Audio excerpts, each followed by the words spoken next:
Good evening, students. I hope you are fine and your studies are going progressively. So, आज की इस video में हम बात करने वाले हैं जो लास्ट वीडियो था उसके आगे की कड़ी को जोड़ते हुए आज की इस वीडियो में हम बात करेंगे एडजेक्टिव क्लॉज के बारे में। हाँ, कल हम लोगों ने क्लॉज का जो फर्स्ट सेगमेंट है नाउन क्लॉज उसको क्लियर किया है। जो कल चीज़ें हम लोगों ने पढ़ी हैं वो बहुत इंपॉर्टेंट थी। वो इतनी ज़्यादा इंपॉर्टेंट है कि उसका सीधा टच आपके आज के वीडियो और आने वाले कल टुमारो के वीडियो से होने वाला है। तो अगर आपने लास्ट वीडियो नहीं देखा है तो प्लीज़ उसको देख ले जाकर, क्योंकि वो बहुत ज़रूरी है। और इसके बाद देख लें या पहले उसको देख लें फिर इसको देखें तो भी आप ऐसा कर सकते हैं। बात करेंगे यहाँ पर एडजेक्टिव क्लॉज। एडजेक्टिव के क्लॉज के पहले हम लोगों ने क्या क्या पढ़ रखा है, हम लोगों ने पूरी डिटेल ली है क्लॉज की। कल के वीडियो में मतलब लास्ट वीडियो में आप देखेंगे तो उसमें आपको मिलेगा कि क्लॉज की डेफिनेशंस क्लियर है उसमें। नाउन क्लॉज उसमें हमने मेन क्लॉज, इंडिपेंडेंट क्लॉज या प्रिंसिपल क्लॉज जिसे कहते हैं उसके बारे में जानकारी ली है। फिर उसके बारे में सब ऑर्डिनेट के बारे में जानकारी ली है और सब ऑर्डिनेट से ही आज आगे बढ़ेंगे और सेकेंड टॉपिक को हम डिस्कस करने जाते हैं। ठीक है, तो आइए जल्दी से शुरू कर लेते हैं ये अपना इंपॉर्टेंट वीडियो। तो वीडियो शुरू करने से पहले मैं आप सभी से रिक्वेस्ट करूंगा, अगर आप हमारे चैनल में नए हैं तो फौरन जल्दी से चैनल को सब्सक्राइब कर लीजिए और हाँ, वीडियो अच्छा लगे तो लाइक करिएगा और चैनल को शेयर करना, वीडियो को शेयर करना मत भूलिएगा। ठीक है, तो देखिए बात करेंगे हम यहाँ पर क्लॉज की। तो हमारा जो मेन क्लॉज है वो लास्ट वीडियो में डिटेल्ड मैंने आपको एक्सप्लेन कर दिया, प्लीज उसको देख लीजिएगा। आज हम लोग सबऑर्डिनेट के बारे में बात कर रहे हैं आगे की। सबऑर्डिनेट क्लॉज तीन तरह के होते हैं, नाउन क्लॉज, एडजेक्टिव क्लॉज और यहाँ पर आप देखेंगे एडवर्ब क्लॉज। इसका नाम क्या है? Adverb clause. ठीक है, नाउन क्लॉज, एडजेक्टिव क्लॉज और एडवर्ब क्लॉज। तो तीन तरह के सबऑर्डिनेट क्लॉज हैं, कल हमने इसकी डिटेल आपको दी है। सबऑर्डिनेट क्लॉज होता क्या है ये भी मैंने आपको बताया, उसको जरूर देख लीजिएगा एक बार जाकर। अब आगे हम बात करेंगे एडजेक्टिव क्लॉज पर। एडजेक्टिव क्लॉज क्या होता है? देखिए, एडजेक्टिव क्लॉज भी कल हमने डिटेल दी है आपको, लेकिन आज चूंकि इसकी एक्सरसाइज करानी है तो एक बार इसको रिवाइज मैं आपको करवा देता हूँ। जब हम एडजेक्टिव क्लॉज की बात करते हैं तो इसमें होता ये है कि जो कनेक्टर, जो ज्वाइंटर यूज होगा उसका नाम होगा रिलेटिव प्रोनाउन या रिलेटिव एडवर्ब। क्लियर? तो रिलेटिव प्रोनाउन और रिलेटिव एडवर्ब की आपको जरूरत पड़ने वाली है। अब आपसे कोई पूछे कि रिलेटिव प्रोनाउन होता क्या है, वो नाउन जो अपने एंटीसीडेंट का रिलेशन बताता है आने वाली वर्ब से उसको हम रिलेटिव प्रोनाउन कहते हैं। एग्जाम्पल के तौर पर जैसे विच, whom, whom, whose और that, ये इसके रिलेटिव प्रोनाउंस हैं। रिलेटिव एडवर्ब क्या होता है भाई? जैसे कि हाउ, व्हेन, वेयर और व्हाई, ये सब क्या है? रिलेटिव एडवर्ब्स हैं। क्लियर हो गई बात? अब आइए, अब करना क्या होता है, हम जब बात करेंगे एडजेक्टिव क्लॉज की तो कई तरह की एक्सरसाइजेस आती हैं। सबसे इंपॉर्टेंट एक्सरसाइज की हम अगर डिस्कशन की बात करें तो यहां पर आप पढ़ रहे हैं सेपरेट सेंटेंस को कंबाइन करना। ये जिस बच्चे को आ जाता है उसके लिए छोटी छोटी एक्सरसाइज बहुत आसान हो जाए। मैंने टफ वाली उठाई है, मुश्किल वाली उठाई ताकि आपको चीजें आसान हो जाए अगर कोई भी छोटी चीज है तो, है ना? तो इसमें देख पा रहे होंगे आप कि सेपरेट सेंटेंस को कैसे आपको कंबाइन करना होता है। दो क्लॉज का सेंटेंस होगा यहाँ पर, ठीक है? भूलिएगा नहीं, सबऑर्डिनेट क्लॉज क्या होता है? सबऑर्डिनेट क्लॉज वो क्लॉज होता है जिसके अंदर एक प्रिंसिपल क्लॉज होगा और उससे रिलेटेड एक कोई ना कोई एक क्लॉज वहां पर आपको मिलने वाला है। ठीक है, बात समझ में आ रही है? एक कोई प्रिंसिपल क्लॉज और उसके साथ ही साथ एक कोई ना कोई वहां पर आपको सबऑर्डिनेट क्लॉज मिलेगा। अब ये सबऑर्डिनेट क्लॉज किससे बनते हैं? या तो नाउन से, या तो एडजेक्टिव से, या तो आपका एडवर्ब क्लॉज से। अब देखिए, इसमें मान लीजिए दो क्लॉज होंगे तो दोनों क्लॉज का जो संबंध होगा, रिलेशन होगा, वो किसी ना किसी नाउन से अगले वाले क्लॉज से रिलेट कर रहा होगा। मान लीजिए अगर दो क्लॉज का सेंटेंस है या दो से ज्यादा क्लॉज के सेंटेंस होंगे तो एडजेक्टिव क्लॉज आपसे कहता है कि उसमें किसी एक क्लॉज में आए हुए नाउन या प्रोनाउन का रिलेशन उसके अगले वाले क्लॉज से मिलता है या पिछले वाले क्लॉज से मिलता है। आई रिपीट अगेन कि एडजेक्टिव क्लॉज ये कहना चाहता है आपसे, मान लीजिए दो क्लॉज का सेंटेंस है तो अगर नाउन या प्रोनाउन यहां आया है तो नाउन और प्रोनाउन का सीधा संबंध इस वाले क्लॉज से होगा, या नाउन और प्रोनाउन यहां आया है तो उसका संबंध यहां होगा। ये एरो ये बताना आपको चाह रहा है। ठीक है, अभी अगर मान लीजिए यहाँ 50% समझ में आया है तो बचा हुआ 50% मैंने यहाँ पर दो सेंटेंस लिखे हुए एग्जाम्पल के तौर पर, ये करेंगे तो आ जाएंगे आपको। ठीक है, देखिए सेपरेट सेंटेंस लिखा हुआ है, I saw a snake, the snake was crawling. ठीक, अच्छा, अब यहां पर एक ये रहता है, जब कभी आपसे ये पूछा जाएगा कि combine the sentence by using suitable clause, अभी तो क्लियर है ना, आपको पता है कि एडजेक्टिव क्लॉज ही लगेगा, तो बड़ा आसान हो गया। लेकिन जब इस तरह की एक्सरसाइज आ जाए कि आपसे खुद ही कहा जाए कि आप अपनी तरफ से कोई सूटेबल क्लॉज लगाइए, एडजेक्टिव लगाइए, एडवर्ब लगाइए, नाउन, तो एक ही लगेगा, सारे तो लगेंगे नहीं, तब आप पहचानेंगे कैसे, ये मैं जरा समझाना चाह रहा हूं, सर समझिएगा। जैसे यहां पर देखिए लिखा क्या है, लिखा है, ये एक सेंटेंस है, आई सॉ अ स्नेक, एक दूसरा सेंटेंस ये है, द स्नेक वाज क्रॉलिंग। कल के वीडियो में आपको समझ में आ गया होगा कि असल में सेंटेंस ही क्लॉज होता है ना, मतलब जब भी ब्रेक हो जाए सेंटेंस या उसमें कुछ और आ जाए तो उसको हम सेंटेंस कहने लगते हैं, क्लॉज कहने लगते हैं, ठीक है। तो अब देखिए यहां पर जो स्नेक है, ये देखिए स्नेक है ना, इसकी बात क्या कही गई यहां पर कि वो क्रॉलिंग कर रहा है, क्या रेंग रहा है। तो यहां पर स्नेक नाउन है और नाउन का रिश्ता अगले वाले क्लॉज से है, इस नाउन का रिश्ता यहाँ क्रॉलिंग से है। इसका ये मतलब साफ हुआ कि ये एडजेक्टिव क्लॉज से बनाया जा सकता है। तो कैसे बनेगा, देखिए, आई सॉ अ स्नेक, ये हो गया। अब देखिए मैंने आपको अलग अलग रिलेटिव प्रोनाउन दिए हैं, रिलेटिव एडवर्ब दिए हैं, इनकी हिंदी मीनिंग आपको आनी चाहिए। जैसे कि हु का मतलब होता है जो, विच का मतलब भी जो, अब दोनों का मतलब जो है, ये लिविंग थिंग है, ये नॉन लिविंग थिंग है।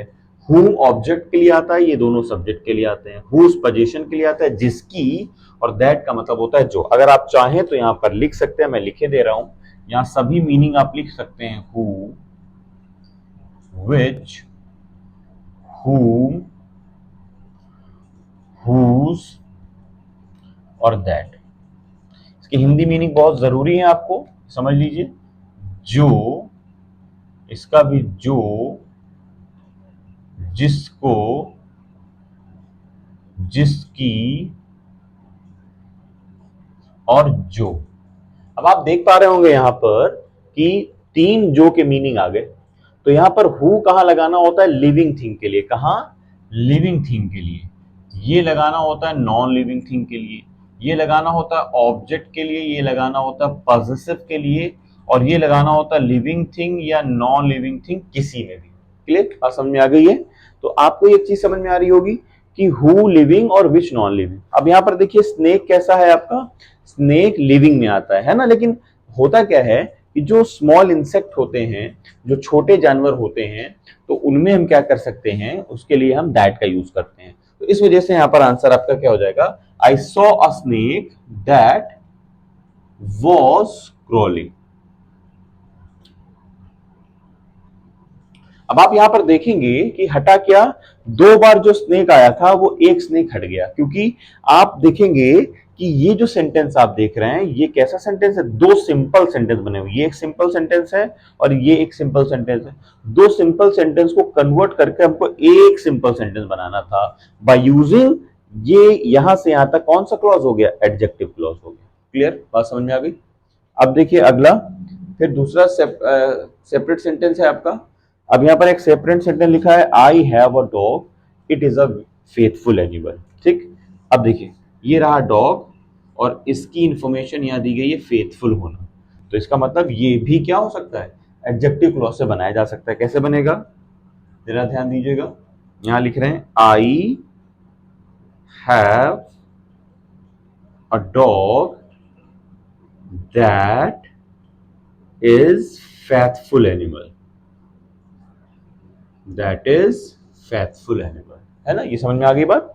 क्यों दैट क्यों लगाया, क्योंकि फिर से एक स्मॉल एनिमल है और स्मॉल एनिमल के लिए हम क्या लगाते हैं, दैट कंजंक्शन का यूज करते हैं। क्लियर होगी बात, या दैट रिलेटिव प्रोनाउन का यूज करते हैं, समझ सकते हैं आप। अब अगर ये आपको समझ में आ गए हैं, तब आप कर क्या पाएंगे, तब इन एक्सरसाइज को करेंगे। इसको करना ये प्रूफ करेगा कि आपको आ गया है। कहीं डाउट रहता है तो कमेंट बॉक्स में आप कमेंट करके पूछ सकते हैं, ठीक है। तो आइए इसको करना शुरू करेंगे। इसको करने के लिए क्या करेंगे, आप पहले से कर लीजिए, आप इसको करिए और उसके बाद वीडियो पॉज करिए। I gave him a watch। तो रिलेटिव प्रोनाउन है, उसके बाद यहाँ पर रिलेटिव एडवर्ब दोनों जुड़ सकता है, क्योंकि रिलेटिव प्रोनाउन के पहले नाउन आता है, उसकी वर्ब जुड़ती है। तो I gave him a watch which was cheap, which was cheap. तो यहाँ पे आपने देखा कि इसका सही आंसर क्या है। इसका सही आंसर है I gave him a watch which was cheap. अब सेकंड है द मैन वॉज कॉट। इसको शुरू करते हैं। The man was caught, he stole my wallet. Man पकड़ लिया गया, आदमी को पकड़ा गया और उसने वैलेट चुराया था। तो अब यहाँ पर आपको ये समझना है कि इसको करें कैसे। देखिए, इसको हम तब करेंगे जैसे बनाएंगे the man who stole my wallet was caught. अच्छा, ऐसे कैसे बना? इसलिए बन गया क्योंकि देखिए यहाँ पर अभी मैंने आपको कल पढ़ाया था कि मेन क्लॉज प्रिंसिपल क्लॉज, जैसे पहले वाले सेंटेंस में देखिए आई gave him a wallet, I gave him a watch, ये क्या है? प्रिंसिपल क्लॉज है। और दूसरा वाला क्लॉज विच से लेकर चीप तक, ये कौन सा क्लॉज है? ये एडजेक्टिव क्लॉज हो गया, क्योंकि प्रिंसिपल क्लॉज में कोई कंजंक्शन तो है नहीं। ठीक है, समझ में आ गई बात? तो ये मैं आपको समझाना चाह रहा था कि जो प्रिंसिपल क्लॉज या मेन क्लॉज होते हैं उसमें कोई कंजंक्शन नहीं होता। बात अगर करें हम एडजेक्टिव क्लॉज की, तो एडजेक्टिव क्लॉज में आपको रिलेटिव प्रोनाउन या रिलेटिव एडवर्ब देखने को मिलते हैं। जिस तरह इस सेंटेंस में आप देखेंगे यहाँ पर कोई भी कंजंक्शन नहीं है, इस वजह से यहाँ पर ये हो गया प्रिंसिपल क्लॉज। और दूसरे क्लॉज में आप देखेंगे यहाँ पर एक कंजंक्शन है जिसका नाम विच है, इसलिए ये हो गया रिलेटिव प्रोनाउन है, इस वजह से हो गया ये एडजेक्टिव क्लॉज। दूसरा सेंटेंस देखिए द मैन, यहाँ तक हो गया मेन क्लॉज, प्रिंसिपल क्लॉज या इंडिपेंडेंट क्लॉज। और हु से लेकर आगे तक ये हो गया आपका सबऑर्डिनेट क्लॉज, और सबऑर्डिनेट क्लॉज जुड़ा हुआ है एडजेक्टिव क्लॉज से। क्लियर? क्योंकि हु लगा हुआ है। थर्ड सेंटेंस में आते हैं, लिखा हुआ है he is crying nobody knows the reason. अब इसको कैसे करेंगे? वो रो रहा है और कोई रीज़न नहीं जानता। एक बात आप समझ लीजिए पहले कि ये कैसे कंफर्म हो रहा है कि मैं कैसे करे ले जा रहा हूँ कि भाई रिलेटिव प्रोनाउन लग रहा है कि रिलेटिव एडवर्ब लग रहा है। ये चीज़ मैंने आपको समझाई थी, ज़रा अच्छे समझिएगा कि जैसे मान लीजिए ऐसा कंसीडर करिए कि लेफ़्ट साइड में नाउन हो और उसके राइट हैंड साइड में, मुझे मान लीजिए, जैसे मान लीजिए मैं आपका रिलेटिव प्रोनाउन हो गया और मेरे लेफ्ट हैंड साइड में नाउन हो गया और राइट हैंड साइड में वर्ब है। तो जो नाउन का रिलेशन वर्ब से होगा तो इसको हम क्या बोलेंगे? Relative pronoun condition. ठीक है, बात समझ में आ गई? उसी जगह अगर हम बात करें रिलेटिव एडवर्ब की, जस्ट अपोजिट है, लेफ्ट हैंड साइड में वर्ब और राइट हैंड साइड में नाउन, उसका रिलेशन बने तो उसको कहते हैं हम रिलेटिव एडवर्ब। अब यहाँ देखिए जैसे वॉच है, तो वॉच का रिश्ता किससे है? वॉज से, वर्ब से, इसलिए विच हो गया। फिर देखिए यहाँ पर क्या है? यहाँ पर है मैन, है ना, लिविंग हो गया, तो इसका रिश्ता किससे है?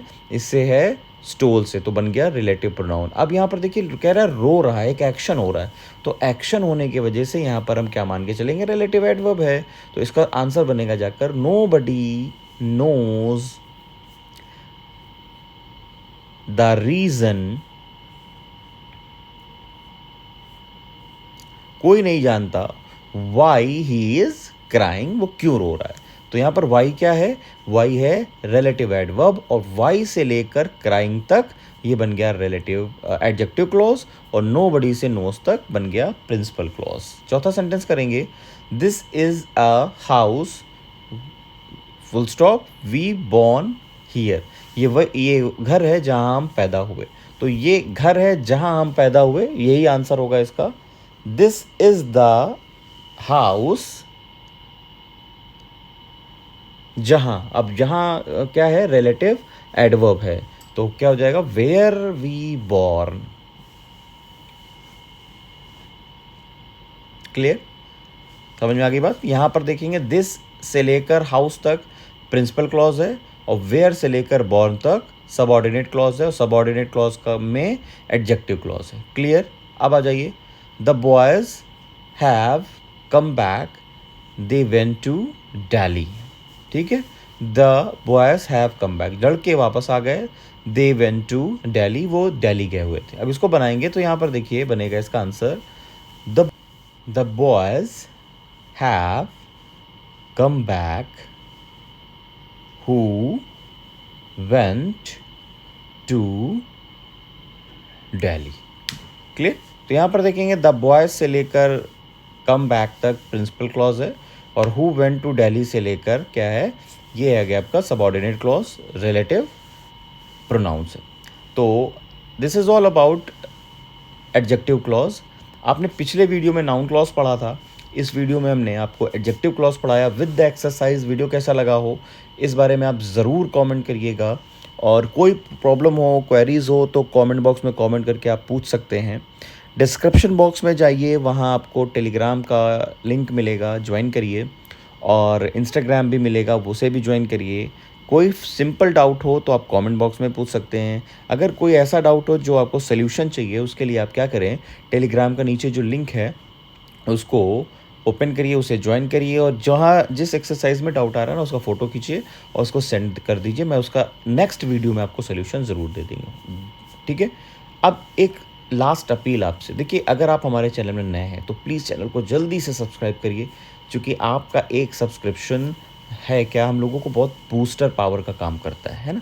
तो जो इतनी मेहनत से हम लोग वीडियो बनाते हैं, आप जानिए अगर मान लीजिए आधे घंटे का वीडियो है ना साथियों, तो ये मान के चलिए कम से कम इसमें 2 घंटे लग जाते हैं, क्योंकि लिखना पड़ता है, वीडियो को पॉज करना पड़ता है, फिर आगे बढ़ाना पड़ता है, तो 2 घंटे लग जाते हैं, और फिर 1 घंटा एडिटिंग में। तो एक छोटा सा वीडियो 30 मिनट जिसको आप लोग देखते हैं वो 3 घंटे ले जाता है। ये 3 घंटे आप सबके लिए यूं ही नहीं कर रहे जाते, इसलिए प्लीज़ सब्सक्राइब करिए।